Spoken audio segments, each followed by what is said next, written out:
Welcome to கதை திரட்டு audio books. இந்த வீடியோவில் நம்ம என்ன கதை கேட்க போகிறோம்னா, சாயங்கால மேகங்கள் கதையின் 6வது பகுதி. நம்ம சேனலை இது வரைக்கும் சப்ஸ்கிரைப் பண்ணாதவங்க சப்ஸ்கிரைப் பண்ணுங்க. பக்கத்தில் இருக்கிற பெல் ஐகானை கிளிக் பண்ணி ஆல்ங்கிற ஆப்ஷனை ப்ரெஸ் பண்ணுங்க. ஸோ தட் நான் போடுற கதைகளை உடனுக்குடனே நீங்கள் கேட்கலாம். வாங்க கதைக்குள்ளே போகலாம். மிதுனின் அறைக்குள் கதவை தட்டிவிட்டு பரத் வர அவனை கூர்மையாக பார்த்து கொண்டே வரவேற்ற மிதுன் சிட் என்றான் ஒற்றை சொல்லாக. எதுவானாலும் பரத்தே பேசட்டும் என்று மிதுன் அமைதியாக இருக்க, அவனும் சிறு இடைவெளி எடுத்து தன்னை நிதானப்படுத்தி கொண்டு பேசினான். கம்பெனியில நடக்கிற பிரச்சனை உங்களுக்கு தெரிந்திருக்குமே, எங்களால சமாளிக்க முடியலை. நீங்க வந்து கொஞ்சம் ஹெல்ப் பண்ண முடியுமா என்று மெதுவாக பரத் கேட்க, அதில் அவனை மேலும் ஆழமாக பார்த்தவன், உன் நிறுவனத்தில் பிரச்சனை என்றால் அதை நீதான் பார்க்க வேண்டும் பரத் என்று அழுத்தமாக கூறினான். இதை எதிர்பார்த்தே வந்திருந்தாலும் மிதுனின் வார்த்தைகளில் அவன் மனம் அடிபட்டுத்தான் போனது. அதில் லேசாக கலங்கிவிட்ட குரலுடன், அண்ணா என்று மெதுவாக பரத் தொடங்க, மிதுனிடம் இருந்து வந்த கனல் பார்வையில் சட்டென வாயை மூடிக்கொண்டான் பரத். ப்ளீஸ் புரிஞ்சுக்கோங்க, போற போக்கை பார்த்தால் பெரிய பிரச்சனையாகிவிடும் போல். இது நம்ம அப்பா கனவு சிதைந்து விடக்கூடாது, ப்ளீஸ். தன் அண்ணா பாசத்தை எல்லாம் முயன்ற மூட்டை கட்டி வைத்துவிட்டு பரத் நிறுவனத்திற்காக மட்டும் பேச அது மிதுனிடமும் வேலை செய்தது. ஒரு பெருமூச்செடுத்து தன்னை நிலைப்படுத்தி கொண்ட மிதுன், என்ன பிரச்சனை தெளிவா சொல்லு என்றான். அதில் எதிர் நிறுவனம் யூனியன் லீடரை தூண்டிவிட்டு நடத்தும் பிரச்சனையை பரத் தெளிவாக கூற, அனைத்தையும் கேட்ட மிதுன் நக்கலாக ஒரு சிரிப்பு சிரித்து வைத்தான்.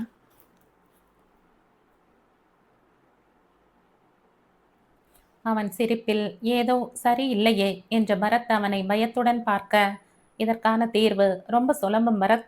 அவர்கள் சொல்வது போல செயற்கை பொருட்கள் வைத்து சுலபமாக செய்துவிட்டு போக வேண்டியதுதானே, லாபமும் அதிகம் வருமே. என்ன, மக்களுக்கு உடல் நலம் பாதிக்கும், அதை பற்றி நமக்கென்ன? மேலும் இப்படி செய்வது உனக்கொன்றும் புதிதில்லையே. நக்கலாக அவனிடமிருந்து வந்த எந்த கேள்விக்கும் பரத்திடம் பதில் இல்லை. அவன் தெரியாமல் செய்த தவறு அது. ஆனால் அதை மறுத்து விடவும் முடியாததால் தலை குனிந்து அமர்ந்திருந்தான். முகம் கருக்க தலை குனிந்து பரத் அமர்ந்திருக்க மிதுனுக்கும் அதற்கு மேல் பேச முடியவில்லை. வலி சுமந்த பரத்தின் முகம் அவனை லேசாக பாதித்ததோ. லீவ் இட், வா போவோம் என்று மிதுன் எழுந்து கொள்ள பரத்தும் அவனுடன் எழுந்தான். இருவரும் மிதுன் ஃபுட் ப்ராடக்ட்ஸ் நிறுவனத்தை அடைய அந்த நிறுவனத்திற்குள் கால் வைத்த நொடி மிதுனின் மனதில் பழைய நினைவுகள் புயலாய் தாக்க இறுகி நின்று விட்டான். பின் தானே ஒரு பெருமூச்செடுத்து தன்னை சமன் செய்து கொண்டவன் வேகமாக அங்கிருந்த மீட்டிங் ரூமுக்கு சென்று விட்டான். முதலில் யூனியன் லீடரை அழைத்து பேசி பார்க்க அவனோ எதற்கும் அசைவதாக தெரியவில்லை. பணம் மட்டுமே அவனுக்கு பிரதானமாக இருந்தது. அவர்கள் கூறுவது போல உணவு தயாரித்தால் உங்கள் குடும்பமும் தான் பாதிக்கப்படும் என்று கூறியது கூட அவன் பணத்தாசைக்கு முன் வேலை செய்யாமல் போனது. அதற்கு மேல் அவனுடன் பேசி பிரயோஜனம் இல்லை என்று மிதுனுக்கு புரிந்துவிட, பரத் ஒரு மைக் ஏற்பாடு பண்ண என்று விட்டு வேகமாக வெளியே வந்தான். அங்கு நிறுவனத்திற்குள்ளேயே ஒரு இடத்தில் போராட்டம் நடந்து கொண்டிருக்க அங்கு மிதுன் வந்து சேர்ந்த போது அவன் கேட்ட மைக்கும் அவன் கைக்கு வந்து சேர்ந்தது. அதை வாங்கி பேச ஆரம்பித்தான். இங்க பாருங்க, எல்லாரும் நான் சொல்வதை தெளிவா கேட்டுக்கோங்க. நீங்கள் கேட்பது அநியாய சம்பள உயர்வு, அதை கொடுக்க முடியாது. இதை அழுத்தமாக கூறியவன், மேலும் எதை வைத்து இப்படி கேட்கிறீர்கள் என்று தெரிகிறது. நீங்கள் சொல்வது போல எதிர் நிறுவனம் கூறும் முறையில் பொருள் தயாரித்தால் அதை சாப்பிட்டு மக்களுக்கு வியாதிதான் வரும். அந்த மக்கள் என்பது உங்கள் குடும்பமும் தான். நம் நிறுவன பொருட்களுக்கு இன்னும் இருக்கும் பிரத்யேகமான வரவேற்பு அதன் தரத்திற்காக மட்டும்தான். அதை குறைக்கும் எந்த வேலையும் எப்போதும் இங்கு நடக்காது. உங்கள் போராட்டத்திற்கு மரியாதை கொடுத்து எங்களுக்கும் சரிப்பட்டு வரும் அளவு ஒரு சம்பள உயர்வு அடுத்த மாதம் எல்லோருக்கும் கொடுக்கப்படும். அவ்வளவுதான் முடியும். இதற்கு சம்மதம் என்றால் போராட்டத்தை விட்டு போய் வேலை பாருங்க. முடியாது என்று கூறுபவர்கள் அனைவரையும் வேலையை விட்டு நீக்கி விடுவேன். முதலில் இருந்தே எந்த விதமான பிசிரும் இல்லாமல் ஆளுமையுடன் ஒலித்த மிதுனின் குரலில் அனைவருக்குமே வயிற்றில் புளியை கரைத்தது. இவன் வேலையை விட்டு தூக்கினாலும் ஆச்சரியப்படுவதற்கில்லை என்று அங்கிருந்தவர்களுக்கு ஏதோ புரிய, ஏதோ ஒரு சம்பள ஏதோ ஒரு அளவு சம்பள உயர்வாவது கிடைத்ததே என்ற பலரும் கலைந்து சென்று விட்டனர். அனைவரும் சென்ற பின் ஒரு 5 பேர் மட்டும் மிஞ்ச, அவர்கள்தான் அனைத்து பிரச்சனைகளுக்கும் காரணம் என்று மிதனுக்கு புரிந்தது. அவர்களை நக்கலாக பார்த்து கொண்டே சண்முகத்திடம் திரும்பியவன் டிஸ்மிஸ் தெம் என்று விட்டு உள்ளே சென்று விட்டான். சற்று நேரத்தில் அவன் கூறியது போலவே அவர்கள் 5வரையும் வேலையை விட்டு நீக்கிவிட்டனர். மேலும் அவர்கள் வேறு எங்கும் சுலபமாக வேலை தேட முடியாதபடி இவர்கள் வேலை மோசம் என்று குறிப்பிட்டு கொடுத்துவிட அதில் அவர்கள் அனைவரும் கொலை வெறியுடன் சென்றனர். அவர்கள் கிளம்பி சென்றதும் மிதுனும் கிளம்பிவிட பரத்தும் சம்பள உயர்வு எவ்வளவு கொடுத்தால் கட்டுப்படியாகும் என்று பார்த்து அதற்கான டாக்குமெண்ட் ரெடி பண்ணிடுங்க சண்முகம் சார், நாளை நான் சைன் பண்ணிடுறேன், இன்று கிளம்பலாம் என்று விட்டு தானும் கிளம்பிவிட்டான். ஏற்கனவே மாலை ஆகிவிட்டதால் மறுநாளில் இருந்து மீண்டும் தயாரிப்பை தொடங்கலாம் என்று அன்று அனைவரையும் கிளம்ப சொல்லிவிட்டனர். இங்கு வேலையை விட்டு நீங்கி வெளியே வந்த 5வருக்கும் மனதெல்லாம் கொதித்து கொண்டிருந்தது. வந்த அரை நாளில் தங்கள் வேலையை காலி செய்து அனுப்பிவிட்ட மிதின் மீது 5வருமே கொலை வெறியில் இருந்தனர். அதில் யூனியன் லீடர் இங்கு நடந்ததை போன் போட்டு எதிர் நிறுவன உரிமையாளரிடம் கூற அவருக்கும் பயங்கர எரிச்சல் வந்தது. பரத்தை சமாளித்து விடலாம் என்று நினைத்தவர் அங்கு மிதுனை எதிர்பார்க்கவில்லை. மிதுன் இருக்கும் வரை ஒன்றும் நடக்காது என்பது அவருக்கும் புரிய, பேசாம அந்த மிதுனை கொன்னுருங்க என்று சட்டென கூறிவிட்டார். அதற்கு தனியாக அவர் விலை பேச, ஏற்கனவே கொலை வெறியில் இருந்த 5வரும் உடனடியாக அதற்கு சம்மதித்து விட்டனர். மிதுன் கிளம்பியதும் பின்னாலேயே கிளம்பிவிட்ட பரத்தும் வீட்டை நோக்கித்தான் சென்று கொண்டிருந்தான். மிதுனின் வீட்டிற்கு செல்லும் வழியில் ஆள் அரவமற்ற ஒரு சாலையில் மிதுனின் காரை வழி மறித்தனர் அந்த 5வரும். கார் வரும் வழியில் பெரிய பெரிய கற்களாக அவர்கள் அடுக்கி வைத்திருந்ததால் அதை தாண்டி காரை செலுத்த முடியாமல் குழப்பத்துடன் இறங்கினான் மிதுன். அவன் இறங்கியதுமே 5வரும் அவனை தாக்க வர அவர்கள் முகத்தை பார்த்ததும் நொடி பொழுதில் விஷயத்தை யூகித்தவன் தானும் அவர்களுடன் போராட ஆரம்பித்தான். அவன் ஒருவன் எதிரில் 5 பேர் என்பதால் மிதுனுக்கு கொஞ்சம் கஷ்டமாகத்தான் இருந்தது. ஒருவாறு மிதுனும் அனைவரையும் எதிர்கொண்டிருக்க சற்று நேரத்தில் பரத்தின் காரும் அந்த இடத்திற்கு வந்து சேர்ந்தது. பரத் வீட்டை கடந்துதான் மிதுன் வீட்டிற்கு செல்ல வேண்டும் என்பதால் பரத் வீடு வரை வழி என்னவோ ஒன்றுதான். அதிலும் சுத்தமாக ஆள் அரவமற்று இந்த சாலைதான் இருக்கும் என்பதால் தான் அவர்கள் இந்த இடத்தை தேர்ந்தெடுத்திருந்தது. மிதுன் 5வருடன் சண்டையிடுவதை பார்த்ததும் பரத்தும் வேகமாக காரை நிறுத்திவிட்டு வந்தான். பரத்தை பார்த்ததும் மிதுனும் அவனை ஒரு நொடி பார்த்துவிட்டு தன்னை தாக்க வந்தவனை அடிக்க இப்போது பரத்தும் அவர்களை புரட்டத் தொடங்கினான். சிங்கமாக 2 ஆண்மகன்கள் சேர்ந்துவிட எதிரில் இருப்பவர்களால் முழு வேகத்துடன் போராட முடியவில்லை. மிதுன் 2வரை நன்றாக அடித்து சாய்த்திருக்க பரத்தும் ஒருவனை பலமாக தாக்கி கொண்டிருந்தான். மீதி இருந்த 2வரில் ஒருவன் கையில் கட்டையுடன் மிதுனின் முதுகுப்புறமாக செல்ல அவன் மிதுனின் அருகில் நெருங்கும் போதுதான் பரத் அவனை பார்த்தான். கத்தி சொல்லி மிதுனை எச்சரிக்க நேரம் இல்லாமல் வேகமாக அங்கு வந்தவன் அடியாளுக்கும் மிதுனுக்கும் நடுவில் நின்று விட்டான்.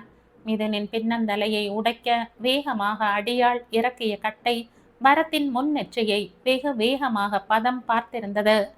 அடி விழுந்த வேகத்தில் ஆ என்று கத்திக்கொண்டே பரத் லேசாக சரிய, அப்போதுதான் அங்கு நடந்ததை கவனித்த மிதுன் பரத்தை ஒரு கைகளில் பிடித்து கொண்டு எதிரில் இருந்தவனை அடி வயிற்றில் ஓங்கி உதைக்க அவன் நகர்ந்து போய் விழுந்தான்.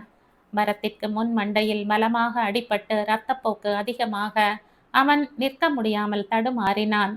கொஞ்சம் கொஞ்சமாக அவன் மயங்குவதை உணர்ந்த மிதுன் முதலில் அவனை ஹாஸ்பிட்டலில் சேர்க்க வேண்டும் என்று உணர்ந்து வேகமாக அவனை அணைத்து அவன் முழு பாரத்தையும் தன் மீது தாங்கி காருக்கு அழைத்து வந்தான்.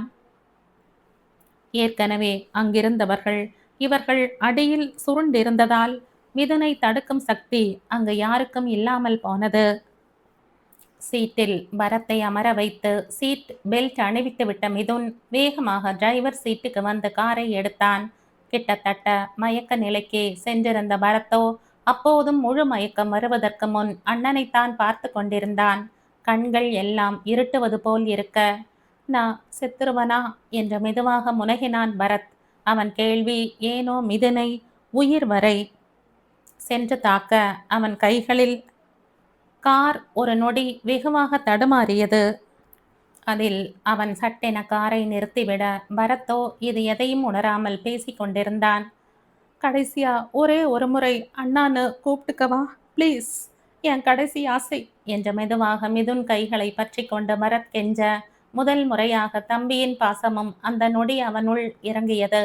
தன் கைகளை பிடித்திருந்தவன் கைகளை மெதுவாக அழுத்தி விட்டவன், உனக்கு ஒண்ணும் இல்லடா, சின்ன அடிதான், தையல் போட்டால் சரியா போயிடும், பேசாம வா என்று மென்மையாக கூறிவிட்டு காரை கிளப்பினான் மிதுன். பரத்திற்கு ஏனோ இப்போது பேசினால் தான் உண்டு என தோன்ற அவனால் அமைதியாக இருக்க முடியவில்லை. அண்ணா என்று அவன் மெதுவாக அழைக்க, இந்த முறை பரத்தை பார்த்த மிதுனின் கண்களில் வழக்கமாக இருக்கும் கோபத்திற்கு பதிலாக வலியே நிறைந்திருந்தது. அண்ணா, என்ன மன்னிச்சிட்டியா? நான் பிழைச்சிட்டாலும் என் கூட பேசுவியா? இல்ல சாக போறவன்னு இப்ப பேசுறியா? திக்கி திணறி பரத் பேச, அவன் வார்த்தைகள் ஒவ்வொன்றும் மிதுனின் மனதில் வலியை ஏற்படுத்தி கொண்டிருந்தது. ஏற்கனவே மனைவி காதலை உணர்ந்து நெகிழ்ந்திருந்தவன் மனதிற்கு இப்போது தம்பியின் அன்பும் உரைக்க, அவனுக்கு மிஞ்சியதெல்லாம் வலிகள் மட்டுமே. பரத், இனி நான் எப்போதும் உன் மீது கோபப்பட மாட்டேன், புரிந்ததா?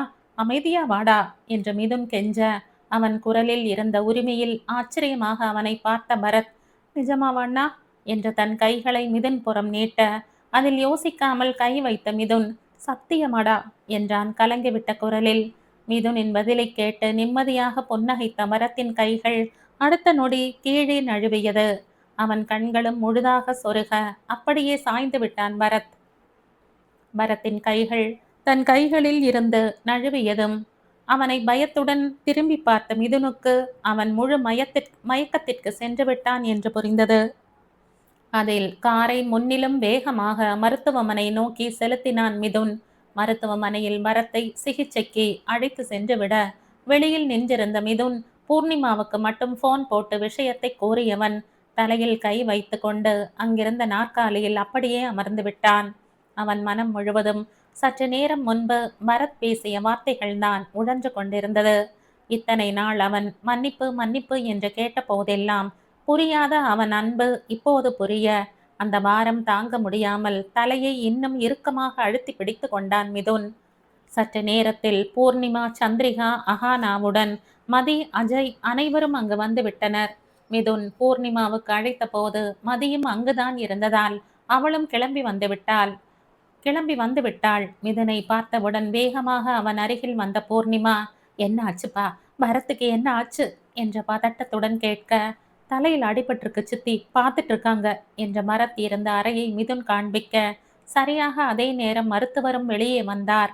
அனைவரும் அவரை பயத்துடன் பார்க்க, பயப்பட ஒன்றுமில்லை, நெற்றியில் கொஞ்சம் ஆழமான காயம், தையல் போட்டிருக்கு, ஒரு 2 நாள் பார்த்துட்டு வீட்டுக்கு கூட்டிட்டு போகலாம், கொஞ்ச நேரத்தில் அவருக்கு நினைவு வந்துடும், அப்புறம் போய் பாருங்க என்று விட்டு டாக்டர் சென்று விட்டார்.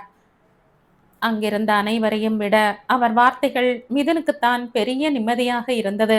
அவனுக்கு விழுந்திருக்க வேண்டிய அடி அல்லவா, அதனால் பரத்திற்கு ஒன்றும் ஆகிவிடக் கூடாதே என்று ரொம்பவே பயந்து போயிருந்தான் மிதுன். பரத்திற்கு ஒன்றும் இல்லை என்றதும் அனைவரும் நிம்மதியாக அமர்ந்துவிட, என்ன ஆச்சு என்று மதிதான் மிதுனிடம் கேட்டாள். அவளை நிமிர்ந்து பார்த்தவன் அங்கிருந்த அனைவரையுமே ஒரு முறை பார்த்துவிட்டு மெதுவாக நடந்ததை கூற ஆரம்பித்தான்.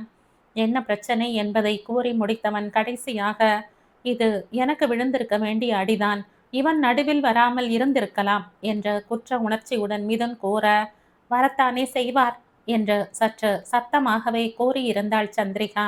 அவள் குரலில் மிதுன் அவளை திரும்பி குழப்பத்துடன் பார்க்க, வரத்தான் செய்வார், அவருக்கு உங்க மீது அவ்வளவு பாசம், ஆனா அது உங்களுக்கு புரியவே புரியாது இல்லையா? உங்களை தவிர வேறு யாரை பற்றியும் உங்களுக்கு யோசிக்க தெரியாதில்ல? கூட பிறந்த தம்பியின் பாசம் புரியாது, கட்டிய மனைவியின் காதல் புரியாது, எதுவுமே புரியாது. ச்சே! சந்திரிகாவால் அந்த சூழ்நிலையின் கனத்தை தாங்க முடியவில்லை. அதான் மனதில் இருந்ததையெல்லாம் கொட்டிவிட்டாள். இத்தனை நேரம் கணவனுக்கு என்ன ஆயிற்றோ என்ற பதட்டம் இப்போது மிதுன் கூறியதில் இருந்து அவனுக்காக பரத் உயிரை கூட கொடுக்க துணிந்ததும் அதை சாதாரணமாக கூறும் மிதுன் மீதான கோபம், மேலும் மதிக்கே மிதுன் செய்ததை அகானா கூறியதில் இருந்து அதனால் ஏற்பட்டிருந்த கோபம் எல்லாம் சேர்ந்து வெடித்து விட்டது அவளிடமிருந்து. அவள் பேசியதில் இருந்த உண்மை உரைக்க மிதுன் அமைதியாக இருக்க பூர்ணிமாதான் சந்திரிகாவை அடக்கினார். சந்திரிகா, போதும். தயவு செய்து இதற்கு மேல எதுவும் பேசாத. உட்கார் என்று சற்று அழுத்தமாக பூர்ணிமா கூற, அவர் கூற்றில் தானும் அமைதியாக அமர்ந்து விட்டாள் சந்திரிகா. அவளுக்கே கொஞ்சம் அதிகப்படியாகத்தான் பேசிவிட்டோமோ என்ற சந்தேகம் இருந்ததால் அதற்கு மேல் அமைதியாக விட்டாள். ஆனால் அவள் வார்த்தைகளின் பாரமும் சேர்ந்து மிதுனின் மனதில்தான் ஏறிவிட்டிருந்தது. அவன் அந்த இடத்தை விட்டு அமைதியாக நகர்ந்து சென்றுவிட, இறுகிய முகத்துடன் சென்றவனை பார்த்து மதிக்குத்தான் பாவமாக இருந்தது.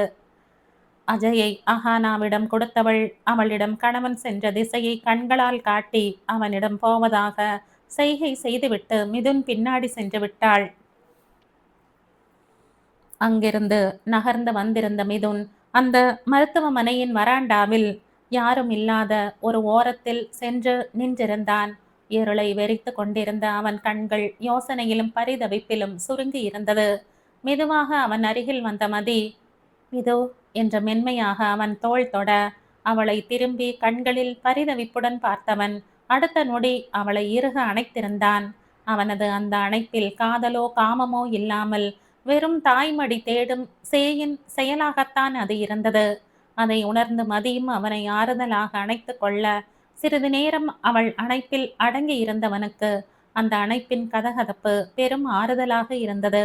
சிறிது நேரத்தில் அவளை விட்டு விலகியவன், நான் ரொம்ப கெட்டவனா ரதி பேபி என்றான் குழப்பத்துடன். அவன் குரலில் உண்மை அறிந்து கொள்ளும் ஆவலும் குழப்பமுமே இருக்க, மதிதான் அவன் கேள்வியில் துடித்து விட்டாள். சு, என்ன பேச்சு இது மிது? அவள் சற்று கண்டிப்புடன் கேட்க, இல்லை ரதி பேபி, எனக்கு யார் உணர்ச்சியும் புரிவதில்லையா? நான் யார் உணர்ச்சிகளுக்கு மதிப்பு கொடுப்பதில்லையா? அந்த பெண் சொன்னதெல்லாம் உண்மைதானே? அவன் பாசத்தை நான் புரிந்து கொள்ளவே இல்லையோ? எனக்கு தவறு செய்தவன்தான்.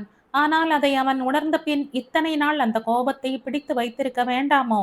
குழப்பத்துடன் ஆரம்பித்த அவன் குரல் மிகுந்த பரிதவிப்புடன் முடிய, பரத்தின் பாசம் கணவனுக்கு திடீர் என்று புரிந்ததில் அவன் குழம்பி இருக்கிறான் என்று மதிக்கு புரிந்தது. மிது, கடந்து போனதெல்லாம் மறந்து விடுவோம். இனி பரத் மீது இருக்கும் கோபத்தை மறந்துவிட்டு ஒற்றுமையாக இருக்கலாமே. அவர் தெரியாமல் தான் தவறு செய்தார். அதை எப்போதோ உணர்ந்தும் விட்டாரே. இனி கோபத்தை விட்டு விடுங்களேன். பாவம், அவர் ரொம்பவுமே வருத்தப்படுகிறார். மென்மையாக பரத்தின் நிலையை எடுத்து கூறினாள் மதி. இதெல்லாம் மிதுனுக்கும் ஏற்கனவே காரில் பரத் பேசியதில் புரிந்திருந்ததால், புரியுது பேபி, தேங்க்ஸ்டா என்று மீண்டும் ஒரு முறை மனைவியை அணைத்து விடுவித்தவன் இப்போது தெளிந்த முகத்துடன் மீண்டும் பரத் இருந்த அறை நோக்கி சென்றான். செல்லும் கணவனை பார்த்து கொண்டிருந்த மதியின் கண்களில் அத்தனை ஏக்கம் வழிந்தது. தம்பியின் அன்பை புரிந்து கொண்டது போல் என்றேனும் ஒரு நாள் என் காதலையும் புரிந்து கொள்வீர்களா மிது என்ற மனதார கணவனிடம் பேசிக்கொண்டவளுக்கு விடைதான் தெரியவில்லை. பாவம், அவள் கணவன் முதலில் உணர்ந்ததே அவளின் காதல்தான் என்று அவளுக்கு தெரியாதே. மேலும் மிதுன் இன்னும் தன் காதலை உணரவில்லையே. அதற்குள் அவனுக்கு விதி என்ன என்ன என்னென்ன வைத்து காத்திருக்கிறதோ? மிதுன் மீண்டும் அங்கு வந்தபோது பூர்ணிமா அஹானா மட்டும்தான் வெளியில் அமர்ந்திருந்தனர்.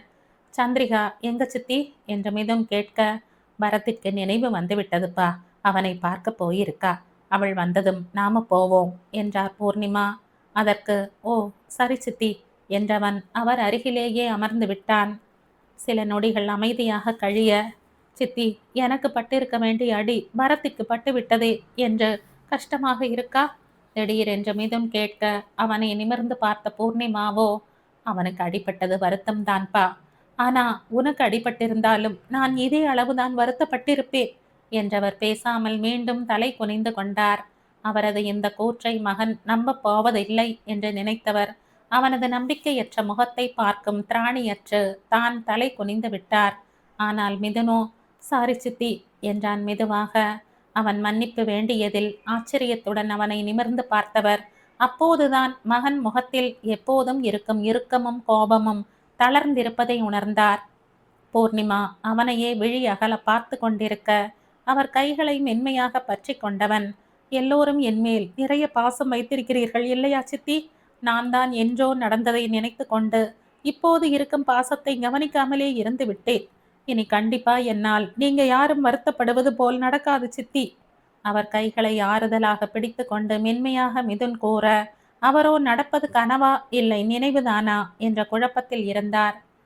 ஹாய் அண்ணா, நீயா பேசுற? நிஜமாவே உன் கோபம் போயிடுச்சா என்ற அஹானாவின் குரல்தான் பூர்ணிமாவை மீட்டு வந்தது.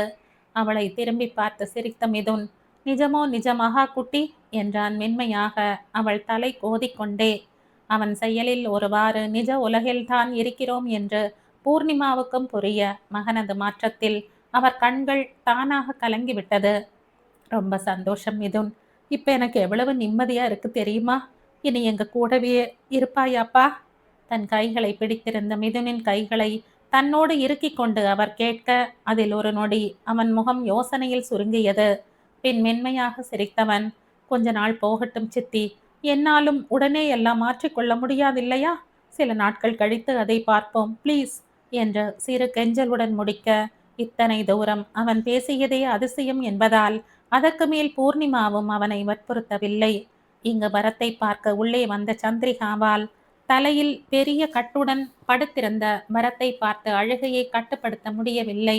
வாயை மூடிக்கொண்டு சத்தம் வெளியே வந்து விடாமல் அவள் அழ, அவள் நிலை உணர்ந்து அவள் கைகளை ஆறுதலாக பற்றி கொண்ட பரத், ஷூ, என்னடா இது, சின்ன குழந்தை மாதிரி, எனக்கு ஒன்றும் இல்லை ரிகா என்று மெதுவாக கூற, அவளும் முயன்று தன் அழுகையை கட்டுப்படுத்தி கொண்டாள். ரொம்ப வலிக்குதா பரத்? அவன் நெற்றையை மென்மையாக தொட்டு அவள் கேட்க, இல்லைடா, அதான் பெயின் கில்லர் கொடுத்துருக்காங்களே, சோ வலிக்கலையே என்று விளையாட்டாக கை விரித்தான் பரத். சு, இதில் என்ன விளையாட்டு? நான் பயந்தே போயிட்டேன் தெரியுமா? இன்னும் சிறு நடுக்கத்துடன் அவள் குரல் ஒலிக்க, ஹே ரிஹா, ப்ரப்போஸ் மீ என்றான் பரத் திடீர் என்று. அவளோ, நாம் என்ன சொல்லிக் கொண்டிருக்கிறோம், இவர் என்ன கேட்கிறார் என்று குழப்பத்துடன் அவனை பார்க்க, அடியெல்லாம் பட்டு வந்திருக்கண்டி, பாவம் பார்த்து ஒரே ஒரு ஐ லவ் யூ சொல்லக்கூடாதா? அவள் மனதை மாற்ற எண்ணியே பரத் வம்பிழுக்க, அது சரியாகவே வேலை செய்தது. ஆனால் இந்த முறை சந்திரிகா வெட்கப்பட்டு மறுக்கவில்லை.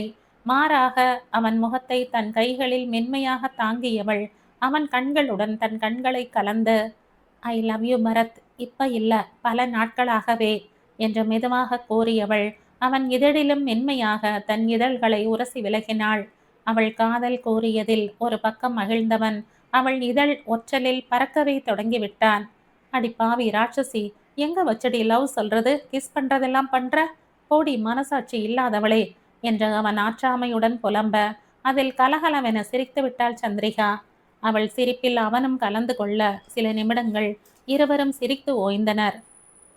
வெளியே எல்லாரும் வெயிட் பண்றாங்க பரத், நான் வர சொல்றேன் என்று பரத்திடம் கூறிவிட்டு வெளியே வந்து அனைவரிடமும் அவன் நன்றாக இருப்பதை கூறினாள் சந்திரிகா. அவள் முகத்தில் இருந்த வெட்கத்துடனான புன் சிரிப்பு அங்கு மிதுனை தவிர மற்ற அனைவருக்கும் புரிந்தது. அவன் அதை கவனிக்கவும் இல்லை. கவனித்தாலும் புரியுமா என்று சந்தேகமே. இப்போது அனைவரும் உள்ளே வர முதலில் நலம் விசாரித்த பூர்ணிமா, அஹானா, மதி அனைவரிடமும் தான் நன்றாக இருப்பதாக கூறியவன் கண்கள் என்னவோ மிதுனின் மேல்தான் இருந்தது. அவன் மயக்கமடைவதற்கு முன் மிதுன் அவனிடம் பேசியது அவனுக்கு நன்றாகவே நினைவிருந்தது. இப்போது பேசுவானா மாட்டானா என்ற பரத் அவனை ஆவலுடன் பார்த்து கொண்டிருக்க, அனைவரும் பேசி முடித்ததும் மெதுவாக அவன் அருகில் வந்தான் மிதுன். பெட்டில் அவன் அருகில் அமர்ந்தவனால் ஏனோ அவனை நிமிர்ந்து பார்க்க முடியவில்லை. இத்தனை நாளும் கோபம் என்னும் கண் கொண்டே பார்த்துவிட்டு திடீரென்று அவன் தனக்காக உயிரை கூட விடும் அளவு தன் மீது பாசம் வைத்திருக்கிறான் என்று புரிந்ததில் அவனை எப்படி எதிர்கொள்வது என்று தெரியாமல் தவித்தான் மிதுன். வாழ்க்கையில் எதற்குமே தயங்கும் பழக்கம் இல்லாதவன் சில நாட்களாக சுற்றி இருப்பவர்கள் அன்பால் தயக்கத்தை கற்றுக்கொண்டிருந்தான். அவன் பேசாமலே அமர்ந்திருப்பதை பார்த்த பரத், என்னுடன் பேச அவ்வளவு கஷ்டமா இருக்கா அண்ணா? அத்தனை கஷ்டம் என்றால் வேண்டாம்னா, நீ சிரமப்படுத்தி கொள்ளாதே, விட்டுவிடு என்றான் தன் மனதின் வலியை முயன்று மறைத்து கொண்டு. ஏதோ யோசித்து கொண்டு அமர்ந்திருந்த மிதுன் பரத் குரலில்தான் நினைவிற்கே மீண்டான். அவன் கூற்று ஒருவாறு மிதுனின் மூளைக்குள் செல்ல, ச்சு, ஏன்டா இப்படி பேசுற? எனக்கு என்ன பேசுறதுன்னு தெரியல பரத். கோபம் கோபம் என்று அதை மட்டுமே பிடித்து கொண்டு தொங்கிவிட்டேன். இன்று உனக்கு அடி மட்டும் இன்னும் கொஞ்சம் பலமாக பட்டிருந்தால் நினைக்க கூட முடியலடா. I am really sorry Bharath. உன் அன்பை கவனிக்காமல் மரம் போல இருந்து விட்டேன். சாரிடா. பேச ஆரம்பித்ததும் இத்தனை நேரம் இருந்த தயக்கம் மறந்து மனதில் இருந்ததையெல்லாம் மிதுன் கொட்டிவிட, பரத் பரத் தான் பேசுவது தன் அண்ணன் தானா என்ற அதிர்ச்சியில் இமைக்க கூட மறந்து அவனையே பார்த்திருந்தான். அவன் பார்வையில் சிறிது நேரம் முன்பு பூர்ணிமாவும் இதே போல பார்த்தது மிதுனுக்கு நினைவு வர, அவன் முகத்தில் தானாக புன்னகை தோன்றியது. என்ன, எல்லோரும் நான் பேசினால் இப்படியே முழிக்கிறீங்க? நான் என்ன வேற்று கிரகவாசி மாதிரியா தெரிகிறேன்? என்ற புன்னகை மாறாமல் அவன் கேட்க, உண்மையை சொன்னா அப்படித்தான் அண்ணா இருக்கு. நீ பேசியதே அதிசயம். அதிலும் இவ்வளவு பேசினால் எங்களுக்கு ஹார்ட் அட்டாக் வராமல் இருப்பதே ஆச்சரியம்தான் என்றான் பரத் உண்மையாகவே பிரமிப்பு மாறாமல். அதில் மிதுன் உட்பட அனைவருமே சிரித்துவிட, நிஜமாகவே சாரிடா என்றான் மிதுன் உண்மையான வருத்தத்துடன். அண்ணா, மன்னிப்பு நான் தான் கேட்க வேண்டும். தப்பு செய்தது நான் தான். நீ இப்படி உரிமையோடு பேச மாட்டியா என்று பல நாட்கள் ஏங்கி இருக்கேன்னா. இதற்காக இந்த அடி என்ன? என் உயிரே போயிருந்தால் கூட கவலைப்பட்டிருக்க மாட்டேன். மனதில் இருந்து நெகிழ்வுடன் பரத் பேச, அவன் அன்பு மிதுனுக்கு முழுதாக புரிந்து அவன் மனதையும் நிறைத்தது. பல நாட்களுக்கு பின் மிதுனும் அவர்கள் குடும்பத்தில் மீண்டும் இணைந்ததில் அங்கிருந்த அனைவருக்குமே பெரும் மகிழ்ச்சியாக இருந்தது. அடுத்த 2 நாளில் பரத்தை டிஸ்சார்ஜ் செய்து விட்டனர். சந்திரிகா தான் வீட்டில் இருந்த பரத்தை முழுவதும் கவனித்து கொண்டாள். மிதுன் தன்னை மன்னித்து விட்டதில் மனதில் இருந்த வருத்தமெல்லாம் போய் பரத் மகிழ்ச்சியாக இருக்க, காதலும் சீண்டலுமாக சந்திரிகா பரத் இடையிலான உறவு அழகாக சென்றது. மேலும் 4 நாட்கள் சென்றிருந்த நிலையில் அன்று காலை பூர்ணிமாவின் வீட்டுக்கு வந்து சேர்ந்தான் மாறன். அபிராமி ஏற்கனவே பூர்ணிமாவிடம் மாறன் அகானா இருவரும் விரும்புவதும் இருவருக்குள்ளும் ஏதோ சிறு சண்டை, அதை சரி செய்ய மாறன் அங்கு வருகிறான் என்றும் கூறியிருந்தார். பூர்ணிமாவுக்கு மாறன் அகானா காதல் மகிழ்ச்சியே. மாறனை அவருக்கும் பிடிக்கும் என்பதால் அவர்கள் காதலை அவர் முழு மனதுடன் ஏற்றுக்கொண்டார். சிறியவர்கள் இருவரும் தங்கள் பிரச்சனைகளை பேசி சரி செய்து கொண்ட பின் நிச்சயம் வைத்து கொள்ளலாம் என்று பேசிக் கொண்டனர் பெரியவர்கள். இது பரத் மிதுனுக்கும் தெரிய வர அவர்களுக்குள் சம்மதமே. அவர்களுக்கு அகானா மாறன் பிரச்சனை தெரிந்திருந்தாலும் எப்படியும் மாறன் அதை சரி செய்து விடுவான் என்று அனைவருமே நம்பினர். விடியற்காலையில் வீட்டுக்கு வந்து இறங்கிய மாறனை பூர்ணிமா தான் வரவேற்றார். வாங்க தம்பி என்று அவனை அழைத்து அவனுக்கு ஏற்பாடு செய்திருந்த தனி அறையை காண்பித்தவர், ஃப்ரெஷ் ஆயிட்டு வாங்க தம்பி, காஃபி கலக்கிறேன் என்று கூறி சென்றார். மாறனும் சென்று குளித்துவிட்டு வர அவனிடம் ஒரு காஃபி கப்பை கொடுத்தவர், இன்னும் அகானா எழுந்துக்கல தம்பி, போய் அவளை எழுப்பி கூட்டி வரேன் என்று மற்றொரு காஃபி கப்புடன் நகர, நான் வருவது அவளுக்கு தெரியுமா அத்தை என்றான் மாறன். இல்ல தம்பி, தெரியாது. அப்ப நானே போய் எழுப்பவா அத்தை, ப்ளீஸ் என்று கெஞ்சலாக மாறன் கேட்க, அதில் மெலிதாக சிரித்தவர், சரிப்பா என்று அவன் கைகளில் அகானாவிற்கான காஃபியை கொடுத்துவிட்டு சென்று விட்டார். அதை எடுத்துக்கொண்டு அகானா அறைக்கு மாறன் வர, அவளோ இழுத்து போர்த்தி கொண்டு சிறு பிள்ளை போல அழகாக உறங்கிக் கொண்டிருந்தாள். காலை வேளை இளம் வெயில் முகத்தில் லேசாக அடிக்க, போர்வையை கழுத்து வரை போர்த்தி கொண்டு சிறு பிள்ளை போல் உறங்கும் தன் அவளின் அழகை ரசித்து கொண்டு அங்கேயே அமர்ந்து விட்டான் மாறன். அங்கேயே இருந்த ஒரு சேரை எடுத்து போட்டுக்கொண்டு அவள் முகத்தை பார்த்து கொண்டே மெல்லிய புன்னகையுடன் அவன் அமர்ந்து விட, சிறிது நேரம் கழித்து மெதுவாக கண் மலர்ந்தாள் அகானா. கண்களை திறந்த நொடியே முகத்தில் மெல்லிய புன்னகையுடன் தன்னை ரசனையுடன் பார்த்து கொண்டிருந்த மாறனின் முகமே அவள் கண்களில் விழ, அவனை பார்த்தவள் முகத்தில் தானாக புன்னகை விரிந்தது. மாறா என்று மென்மையாக அழைத்தவள் முகத்தில் இருந்த சிரிப்பு மாறாமல் எழுந்து அமர்ந்தாள். தன்னை பார்த்தவுடன் இப்படி ஒரு ரியாக்ஷனை நிச்சயம் அகானாவிடமிருந்து மாறன் எதிர்பார்க்கவில்லை. மாறன் அவளை அதிர்ச்சியுடன் பார்த்து கொண்டிருக்கும் போதே உதட்டில் இருந்த சிரிப்பு மாறாமல் எழுந்து குளியல் அறைக்கு சென்று விட்டாள் அகானா. அவள் சென்றதும் தானும் எழுந்து விட்ட மாறன் அவள் வரும் வரை பொழுது போக வேண்டுமே என்று பால்கனிக்கு சென்று பின்புற தோட்டத்தை பார்த்து கொண்டிருந்தான். பார்வை மட்டும்தான் தோட்டத்தில் இருந்ததே ஒழிய அவன் மனம் முழுவதும் தன் அவளைத்தான் சுற்றி கொண்டிருந்தது. இவள் பாட்டுக்கு சிரித்துவிட்டு எழுந்து சென்று விட்டாள். மனதில் என்ன நினைக்கிறாள் என்று தெரியவில்லையே என்ற குழப்பத்துடன் நின்றிருந்தான் மாறன். குளியல் அறையில் இருந்து வெளியே வந்த அகானா மேசையில் இருந்த காஃபியை பார்த்தவள் ஆச்சரியத்துடன் அதை எடுத்து குடிக்க ஆரம்பித்தாள். இந்த காஃபி அவள் கைக்கு வருவதற்குள் பூர்ணிமா 2 திட்டு திட்டி எழுப்பித்தானே தினமும் கொடுப்பார். இன்று பேசாமல் வைத்துவிட்டு சென்று விட்டாரா என்று யோசித்து கொண்டே அவள் குடித்து கொண்டிருக்க, அனா குட்டி என்ற மாறனின் குரலில் தூக்கி வாரி போட்டு திரும்பினாள் அகானா. அவள் எதிரில் மெல்லிய சிரிப்புடன் மாறன் நின்றிருக்க, அவளோ அவனை பார்த்த அதிர்ச்சியில் அதிர்ந்து நின்று விட்டாள். காஃபியை குடிப்பதற்காக வாய் வரை கொண்டு வந்திருந்த கப்பை அப்படியே பிடித்து கொண்டு அதை குடிக்கும் எண்ணம் கூட இல்லாமல் அதிர்ந்து அவள் நிற்க அவள் செயலில் மேலும் சிரித்தவன், அனா குட்டி என்று சற்று சத்தமாக அழைத்தான். அவன் குரலில் ஒருவாறு மீண்டவள் இன்னும் தன் எதிரில் அவன் நிற்பது உண்மைதான் என்று நம்ப முடியாமல் கண்களை கசக்கிக் கொண்டு பார்க்க அவன் உருவம் மறையாமல் நின்று இது கனவில்லை நிஜம் என்று உணர்த்தியது. நீ நீங்க எப்படி இங்க என்று இன்னும் அதிர்ச்சி விலகாமல் அகானா விழிக்க, உன்னை பார்க்கத்தான் அனா வந்தேன். நீ சிறிது நாட்களில் என்னிடம் திரும்பி வர வேண்டும் என்று கூறினேனே, நீ வரவில்லை. அதான் நானே அழைத்து போகலாம் என்று வந்துவிட்டேன் என்று கூறி மாறன் லேசாக கண்ணடித்து சிரிக்க, அதில் ஒரு நொடி அவள் மனம் மயங்கத்தான் செய்தது. அவள் முகத்திலும் தனக்கான ரசனையை பார்த்து மாறன் ரசித்து கொண்டிருக்கும் போதே கொஞ்சம் கொஞ்சமாக அவள் முகம் மாறத் தொடங்கியது. முதலில் அவன் வந்த அதிர்ச்சியில் அவனை ரசித்து கொண்டு நின்றிருந்தவளுக்கு அடுத்து அவன் பேசிய பேச்சில் அன்றைய ஞாபகம் வந்துவிட்டது. அன்று அவன் கூறிய வார்த்தைகள் இன்னும் மனதில் கொஞ்சமும் மறக்காமல் மீண்டும் காதில் ஒலிக்க நொடி பொழுதில் அவள் முகம் களை இழந்து விட்டது. அதை பார்த்த மாறனுக்குத்தான் மனதில் வெகுவாக வலித்தது. மெதுவாக அவள் அருகில் வந்தவன் தலை குனிந்து நின்றிருந்தவளின் முகத்தை ஒற்றை விரல் கொண்டு நிமிர்த்தினான். என் கனவு உருவம் உனக்கு கொடுக்கும் மகிழ்ச்சியை என் நிஜ உருவம் கொடுக்கவில்லையா அனா குட்டி? கடைசி வரை என் கனவுடன் வாழ்ந்து விடுவாயா? இல்லை அந்த கனவையும் கொஞ்ச நாளில் என்னை வெறுத்தது போலவே வெறுத்து விடுவாயா? குரலில் ஊறிவிட்ட வலியுடனும் அதில் அழுத்தத்துடனும் மாறன் கேட்க அகானாவிற்குத்தான் என்ன பதில் சொல்வதென்று தெரியாமல் போனது. இருந்தும் அவன் வருந்துவது பிடிக்காமல், உங்களை வெறுக்க என்னால் முடியாது மாறா என்று மெதுவாக அகானா கூற, அப்போ மறந்துடுவியா குட்டி என்றான் மாறன் இன்னும் வலி குறையாமல். அதற்கும் அவளிடமிருந்து ஒரு மறுப்பான தலையசைப்பே. தன் வார்த்தைகளை மறக்க முடியாமல் அவள் தவிக்கிறாள் என்று மாறனுக்கு புரிய அதை எப்படி சரி செய்வது என்று தெரியாமல் விழித்தான் மாறன். அதற்குள் கீழிருந்து பூர்ணிமா குரல் கொடுக்க, வரோமா என்று பதில் கூறினாள் அகானா.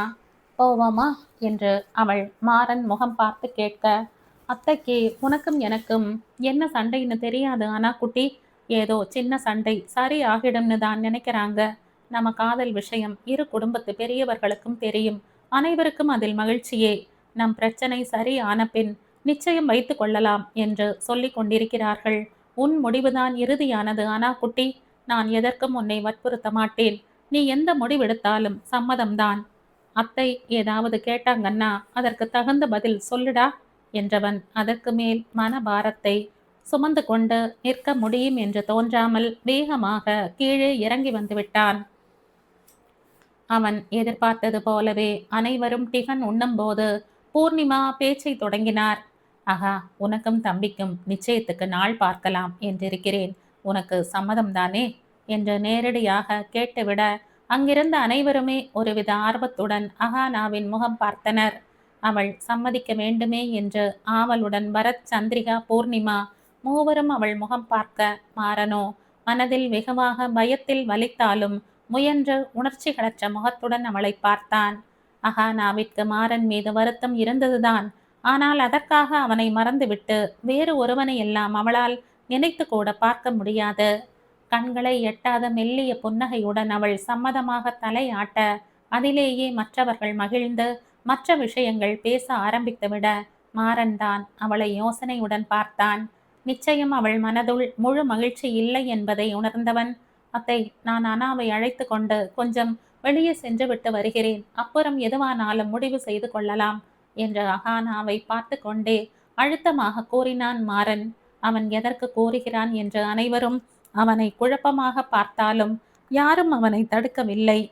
சிறு சங்கடங்கள் இருந்தாலும் பேசி தீர்த்து கொள்ளட்டும் என்ற எண்ணம் அவர்களுக்கு. பரத் வீட்டில் ஓய்வில் இருப்பதால் இப்போது மிதுன் ஃபுட் ப்ராடக்ட்ஸும் மிதுன் தான் சென்று பார்த்து கொண்டிருந்தான். தனது நிறுவனத்திற்கு சென்றுவிட்டு மாலையில் சீக்கிரம் கிளம்பி விடுவான். அங்கும் சென்று அனைத்தையும் ஒரு முறை சரி பார்த்துவிட்டே வீட்டுக்கு செல்வான். அன்று காலையே சண்முகம் ஃபோன் செய்து அழைத்ததால் நேராக மிதுன் ஃபுட் ப்ராடக்ட்ஸ் வந்திருந்தான் மிதுன். அவன் வந்ததும் அவனிடம் கோப்புடன் வந்த சண்முகம், தம்பி, இதில் அனைவருக்கும் சிறிய அளவில் சம்பள உயர்விற்கான டாக்குமெண்ட் இருக்கு, கொஞ்சம் பாருங்க என்று அவர் கொடுக்க அதை வாங்கி முழுவதும் படித்து பார்த்தவன், ஃபைன் சார். இதில் பரத் சைன் பண்ண வேண்டும் இல்லையா? நீங்க போய் வாங்கிக்கிறீங்களா? இல்லை நான் மாலை போகும்போது வாங்கி வரவா? என்று கேட்க, தம்பி நீங்களே சைன் பண்ணலாமே என்றார் சண்முகம் சிறு சங்கடத்துடன். அதில் அவரை புருவம் சுருக்கி பார்த்தவன், என்ன சொல்றீங்க சண்முகம்? நான் எப்படி போட முடியும்? அவன்தானே எம்டி என்றான் யோசனையுடன். இல்ல தம்பி, நீங்களும் போடலாம் என்று அவர் அழுத்தமாக கூற, அதில் மிதுனின் முகம் மேலும் குழம்பியது. ப்ளீஸ் கிளியரா சொல்லுங்க. மிதுனுக்கு ஓரளவு நடந்திருப்பது புரிந்தாலும் அவரிடம் அனைத்தையும் தெளிவுபடுத்திக் கொள்ளவே மீண்டும் கேட்டான். அதில் அவர் அனைத்தையும் கூற, அவர் கூறியதை கேட்டவனுக்கு ஓ என்றதை தவிர வேறு எதுவும் பேச தோன்றவில்லை. எத்தனை வருடங்களை வெறும் கண்மூடித்தனமான கோபத்தில் கடத்தி இருக்கிறோம் என்பது புரிய மனதில் தோன்றிய பாரத்துடன் கண்களை மூடி சாய்ந்து அமர்ந்து விட்டான் மிதுன். சிறிது நேரம் அவன் நிலை உணர்ந்து சண்முகம் அமைதியாகவே இருந்தார். சிறிது நேரத்தில் தானே நிமிர்ந்தவன் அவர் கேட்டது போல் அந்த கோப்பில் கையெழுத்து போட்டு கொடுத்துவிட்டு, வேறு எதுவும் இல்லைனா நான் கிளம்பவா என்றான். கிளம்புங்க தம்பி என்று அவன் மனம் உணர்ந்து அவரும் கூற, அடுத்த நொடி பரத்தை சந்திக்க வேகமாக கிளம்பிவிட்டான் மிதுன். அகானாவை அழைத்து கொண்டு வெளியே வந்த மாறன் காரை அதிக மரமும் இல்லாத நெடுஞ்சாலையில் ஒரு மர ஓரமாய் நிறுத்தினான். அகானா அமைதியாகவே அமர்ந்திருக்க அவளை திரும்பி பார்த்தவன், ஆனா என்னுடன் பேச மாட்டியா? உன்னோட இந்த அமைதி ரொம்ப கஷ்டமா இருக்குடி. எனக்கு என் துரு துரு அனா குட்டிதான் வேணும் ப்ளீஸ். மாறன் கெஞ்சலுடன் அவள் கைகளை மென்மையாக பிடித்து கொள்ள அவளுக்கோ அவள் அறியாமல் கண்கள் கலங்கியது. நடுவில் அந்த ஒரு நாள் மட்டும் வராமல் இருந்திருக்கலாம் மாறன். என்னால் அத்தனை சுலபமாக அதை மறக்க முடியலையே, நான் என்ன செய்ய? அகானாவின் குரலும் பரிதவிப்புடன் தான் ஒலித்தது. அவள் முகத்தில் இருந்த காதலிலும் கலக்கத்திலும் அவள் தவிப்பை உணர்ந்தவன் எப்போதும் துடிப்புடன் இருக்கும் முகம் இப்போது தன்னால் முழுவதும் கலங்கி இருப்பதை பொறுக்க முடியாமல் காரில் இருந்து இறங்கிவிட்டான். அவன் இறங்கியதும் என்ன நினைக்கிறானோ என்று அகானாவும் அந்த பக்கம் இறங்கிவிட ஒரு பெருமூச்சோடு தன் உணர்வுகளை முயன்று நிலைப்படுத்தி கொண்ட மாறன் அகானாவை நோக்கி வர அவளும் அவனை நோக்கித்தான் வந்து கொண்டிருந்தாள். அவள் அருகில் வந்ததும் அவள் கண்களை ஆழ்ந்து பார்த்தவன், அதை மறக்க முடியவில்லை என்றால் என்னை மறந்து விடுகிறாயா? அனா அது சுலபமாக இருக்கும் என்றால் சொல்லு, நான் உன்னை விட்டு முழுவதுமே விலகி சென்று விடுகிறேன் முயன்ற வரவழைத்த உணர்ச்சிகள் அற்ற குரலில் பேசினான் மாறன். அவனுக்கு இப்போது இதற்கான முடிவு தெரிய வேண்டி இருந்தது. அவள் தவித்து கொண்டும் அவன் துடித்து கொண்டுமே இருந்தால் இது எங்கிருந்து முடிவது? அவன் கேள்வியில் அகானாதான் துடித்து விட்டாள். ஏன் மாறன் இப்படி பேசுறீங்க? உங்களை நான் மறக்க முடியுமா? உங்களுக்கு தெரியாதா என் மன கஷ்டம்? உங்களுக்கு புரியலையா மாறா?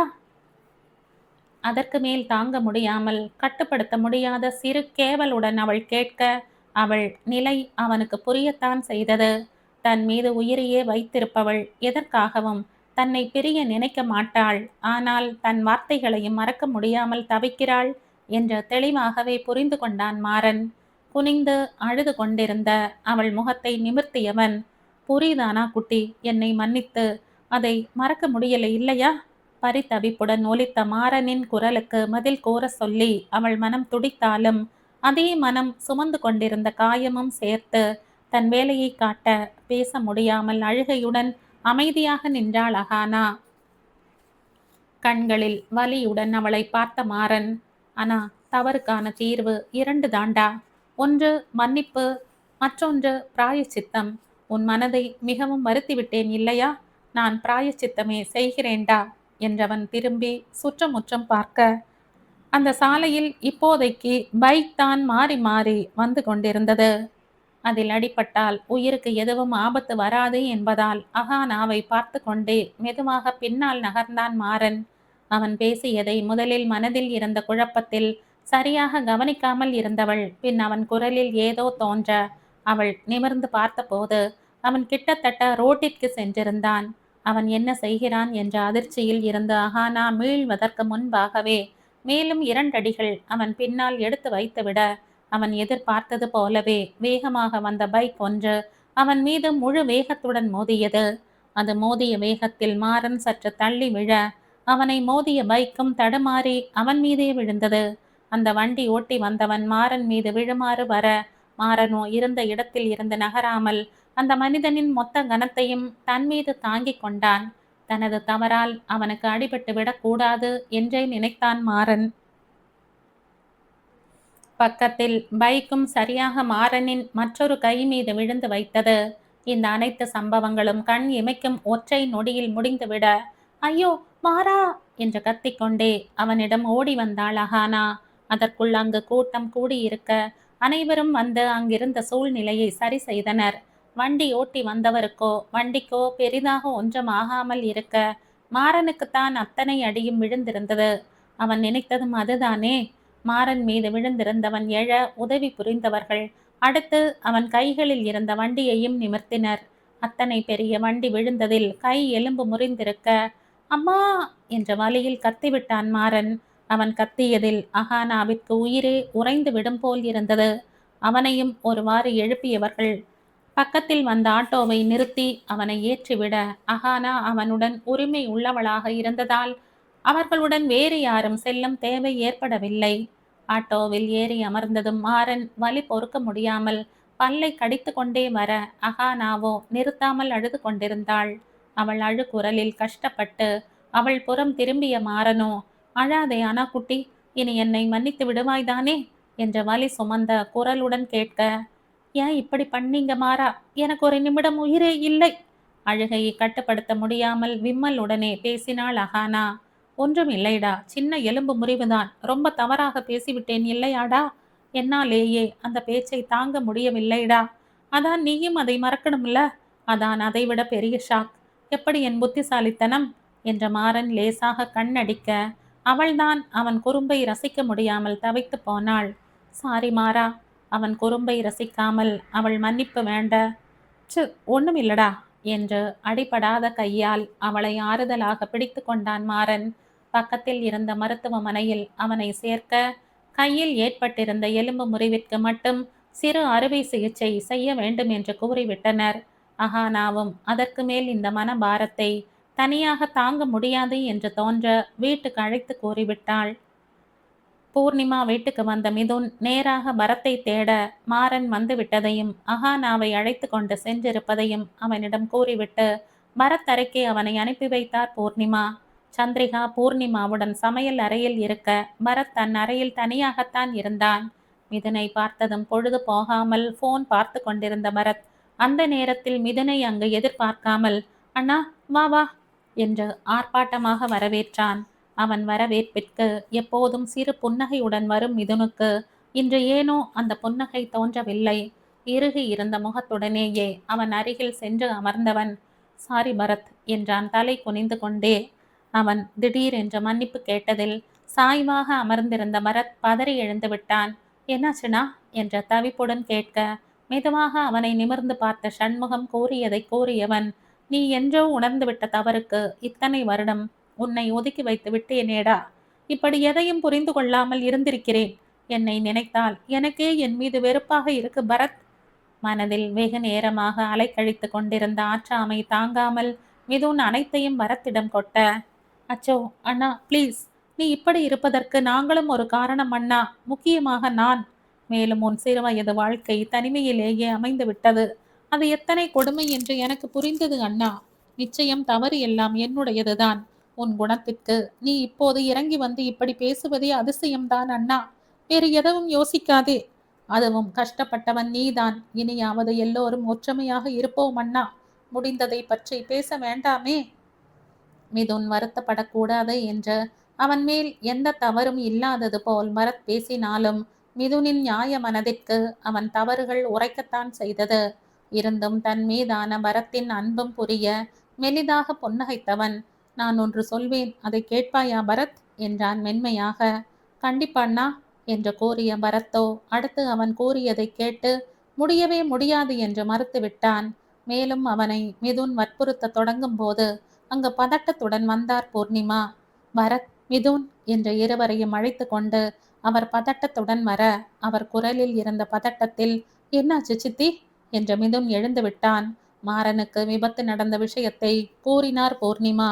கைகளில் அடி தவிர பெரிதாக வேறு எதுவும் இல்லாததால் இப்போது பரத் அதிகம் அலட்டி கொள்ள வேண்டாம் என்று அவனையும் சந்திரிகாவையும் விட்டுவிட்டு பூர்ணிமாவை மட்டும் அழைத்து கொண்டு கிளம்பினான் மிதுன்.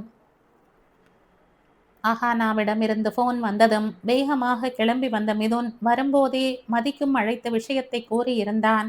அண்ணனுக்கு விபத்து என்றதும் அவளும் பதறிக்கொண்டு கிளம்பி விட்டாள். மிதுன் மருத்துவமனை அடைந்த போது மாறனை அறுவை சிகிச்சைக்கு அழைத்து சென்றிருந்தனர். அஹானா மட்டும் தனியாக அமர்ந்திருக்க வேகமாக அவள் அருகில் வந்த பூர்ணிமா, என்னாச்சு ஆகா என்ற பதட்டத்துடன் கேட்க, அவருக்கு விபத்து நடந்து விட்டதுமா என்று மட்டும் கூறியவள், கையில் சிறு அறுவை சிகிச்சை செய்கிறார்கள் என்று கூறி வைத்தாள். மற்றபடி அவர்களுக்கு இடையில் நடந்த பேச்சுவார்த்தை பற்றி ஒன்றும் கூற முடியவில்லை.